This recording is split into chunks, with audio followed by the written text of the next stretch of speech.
안녕하세요. 지혜의 숲을 거니는 시간입니다.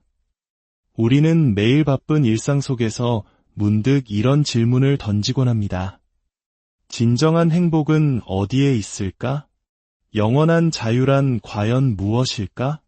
이러한 근원적인 질문에 대한 답을 찾기 위해 많은 이들이 마음의 수행, 즉 정진의 길을 걷습니다. 이 이야기가 당신의 마음의 작은 등불이 된다면 주변의 소중한 이들과 함께 나누어 주십시오. 지혜를 나누는 것은 어두운 길을 함께 밝히는 것과 같습니다.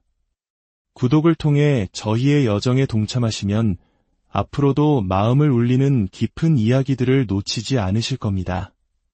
부처님께서는 월등산매경이라는 경전에서 꾸준히 정진하는 사람에게는 10가지 이로움이 따른다고 말씀하셨습니다.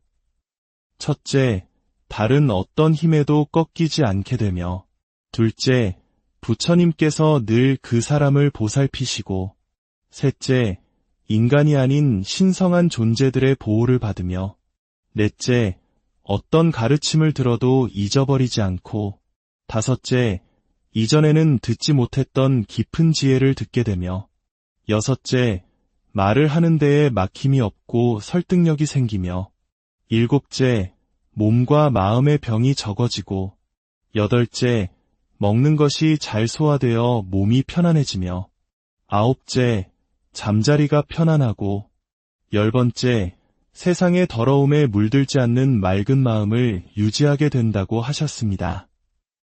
이처럼 수행정진은 우리 삶을 풍요롭게 하는 고귀한 과정입니다.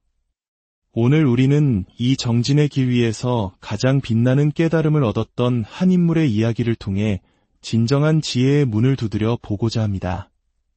바로 중국 선불교의 기틀을 세운 육조 해능대사의 이야기와 그의 가르침이 담긴 육조단경입니다. 불교 공부를 처음 시작하는 분들은 방대한 팔만대장경 앞에서 어디서부터 시작해야 할지 막막함을 느끼곤 합니다. 수많은 경전 중에서도 오늘 소개해드릴 육조단경은 조금 특별합니다. 육조단경의 원래 이름은 육조대사 법보단경입니다. 우리가 금강반야 바라밀경을 줄여 금강경이라 부르고 대방광불화엄경을 화엄경이라 부르는 것과 같습니다. 여기서 육조대사는 바로 당나라 시대의 해능 스님을 가리킵니다. 조는 조상, 시조를 뜻하는 말로 인도에서 중국으로 선의 가르침을 처음 전한 달마대사를 초조로 하여 그 법맥을 6번째로 이은 위대한 스승이라는 의미입니다. 초조 달마, 2조 해가, 3조 승찬, 4조 도신, 5조 홍인, 그리고 마침내 6조 해능에 이르기까지 이 선의 등불은 꺼지지 않고 이어졌습니다. 특히 해능 스님은 선종의 역사에서 가장 중요한 인물로 평가받습니다. 바로 그가 오늘날 우리가 아는 선불교의 실질적인 기틀을 세웠기 때문입니다. 이 육조단경에는 해능 스님 자신이 겪었던 파란만장한 수행 과정과 제자들을 위해 설파한 10가지 핵심 법문이 담겨 있습니다. 흥미로운 점은 이 경전은 해능 스님이 직접 쓴 것이 아니라 그의 제자인 법회 스님이 스승의 말씀을 듣고 기록하여 정리한 어록이라는 사실입니다. 부처님의 말씀이 아닌 깨달은 스승의 생생한 육성이 담겨 있기에 경전이라는 이름이 붙었지만 조사어록으로서 우리에게 더욱 가깝고 현실적으로 다가옵니다. 특히 육조단경은 한국 불교의 가장 큰 종단인 대한불교 조계종에서 매우 중요하게 여기는 경전입니다. 조계라는 이름 자체가 해능 스님이 머물며 법을 펼쳤던 중국의 조계산에서 유래한 것으로 한국 불교가 해능 선사의 법맥을 잇고 있음을 상징하기 때문입니다. 그렇다면 육조단경이 강조하는 핵심 사상은 무엇일까요? 첫째, 마음의 도장을 전하는 시민의 계승입니다. 먼 옛날 부처님께서 말없이 연꽃 한 송이를 들어 보이셨을 때 오직 제자 가섭만이 그 뜻을 알아차리고 미소를 지었습니다. 말이 아닌 마음으로 진리가 전해진 이 순간처럼 부처님의 깨달음은 마음에서 마음으로 이어져 중국의 6조 해능에게까지 전해졌다는 것입니다. 5조 홍인대사가 해능에게 스승의 가사와 바루, 즉 의발을 전수한 것은 바로 이 법맥의 상징적인 증표였습니다. 둘째, 견성, 즉 자신의 본성을 바로 보라는 가르침입니다. 6조단경은 우리 모두에게 부처와 똑같은 본성, 즉 불성이 있다고 말합니다. 우리는 번뇌와 욕망에 가려져 스스로가 부처임을 잊고 살아갈 뿐입니다. 따라서 수행의 목표는 멀리 있는 부처를 찾는 것이 아니라 내 안에 이미 존재하는 나의 참된 성품, 나의 본래 면목을 깨닫는 것에 있습니다. 내가 본래 부처임을 깨닫는 순간 모든 것은 달라집니다. 셋째, 도노, 단박에 깨닫는 수행법입니다. 해능 이전의 가르침은 점차적으로, 단계적으로 닦아 나아가는 점수를 강조했습니다. 마치 낡은 집에 부서진 곳을 하나씩 수리해 나가는 것과 같죠. 하지만 해능 스님은 혁명적인 방법을 제시합니다. 그것이 바로 도노, 즉 순간적인 깨달음입니다. 이는 낡은 집을 수리하는 것이 아니라 집의 기초가 잘못되었음을 깨닫고 집 전체를 허문 뒤 그 자리에 완벽한 새 집을 짓는 것과 같습니다. 기존의 낡은 생각과 가치관을 완전히 버리고 한순간에 진리를 체득하는 혁신적인 사고의 전환을 의미합니다. 위대한 가르침을 남긴 해능 스님은 어떤 삶을 살았을까요? 그의 이야기는 한 편의 영화와도 같습니다. 해능은 7세기 당나라 시대 가난한 나무꾼의 아들로 태어났습니다. 글자조차 배우지 못했던 그는 매일 산에서 나무를 해다 시장에 팔아 홀어머니를 봉양하며 어렵게 살았습니다.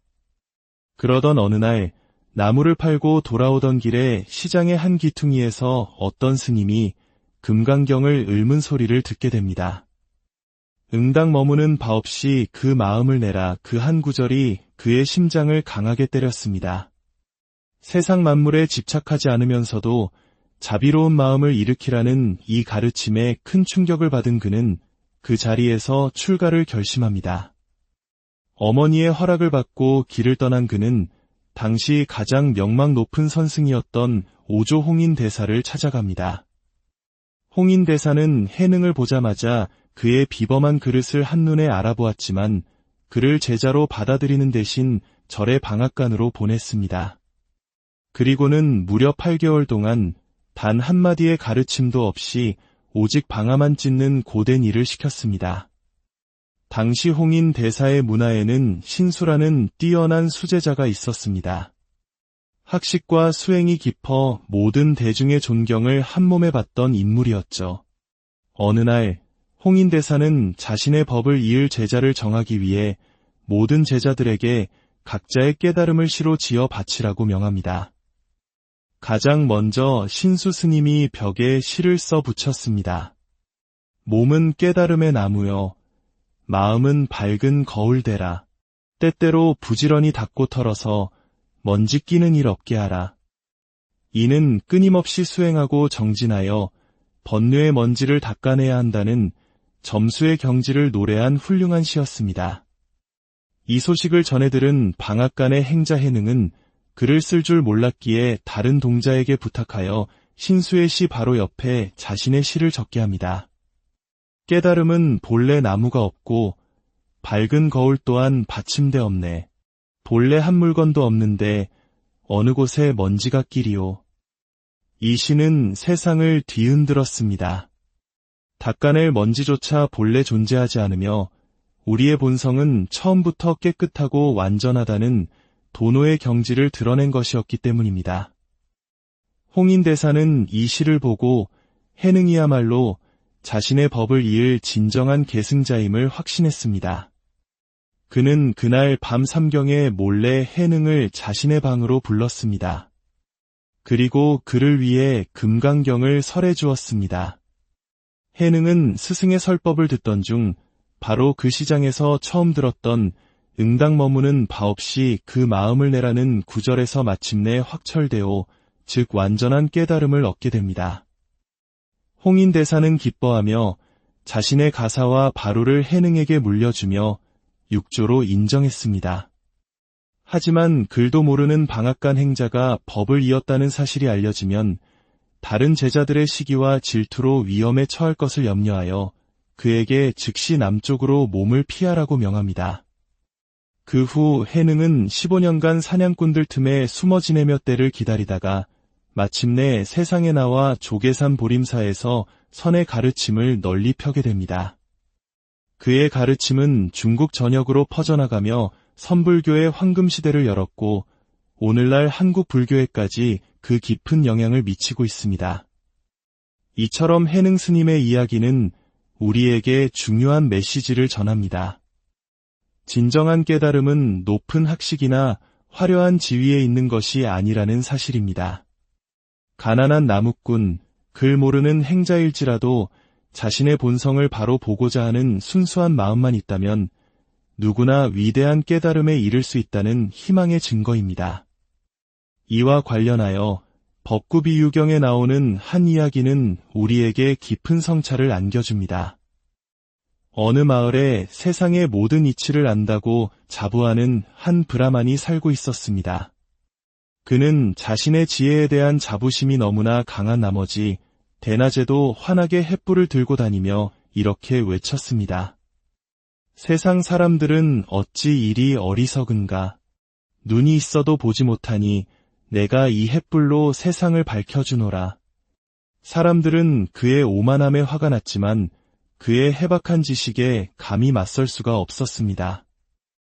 이 소식을 들으신 석가모니 부처님께서는 그의 교만함이 결국 그를 불행의 길로 이끌 것을 안타깝게 여기셨습니다. 부처님께서는 한 현자의 모습으로 변신하여 마을로 내려가 횃불을 든 브라만에게 다가가 물었습니다. 여보시오, 대낮에 횃불은 어찌하여 들고 다니십니까? 브라만은 아니 꼽다는 듯이 대답했습니다. 이 마을 사람들은 낮과 밤도 구분 못할 만큼 어리석어서 내가 길을 밝혀주는 것이오. 그러자 부처님께서 말씀하셨습니다. 수고가 많으십니다. 그렇다면 당신은 세상을 밝히는 4가지 진정한 법에 대해 아십니까?